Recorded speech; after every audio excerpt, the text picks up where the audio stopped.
Magbasa tayo ng lumang balita. On January 16, 1912, the Cebu Chronicle published a story on their front page, Authorities Who Prevaricate. I had to Google that. It means to be evasive o may tinatago. The headline continued, Mr. Duterte of Cebu denounces the bad practices of the President and Chief of Police of Cebu. Hala, deja vu.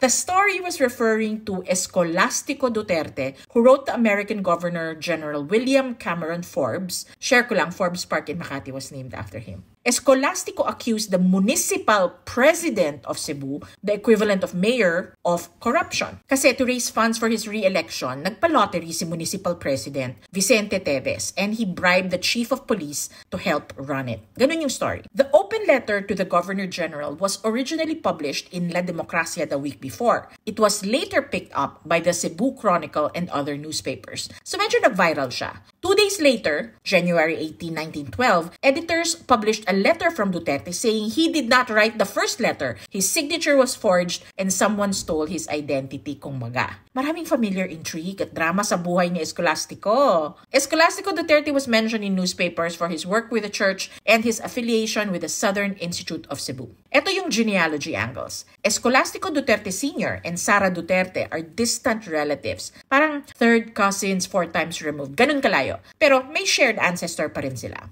Escolastico Sr. had a son, Escolastico Jr., who married Concepcion Rizal Herbosa, the daughter of Lucia Rizal, who was the sister of Jose Rizal. There was also a newspaper article mentioning that Rizal's sister had a speaking engagement in Cebu in front of the Fiati and Southern Colleges communities, which Escolastico was associated with. So, Escolastico Duterte Jr. links the Duterte clan and the Rizal clan by marriage.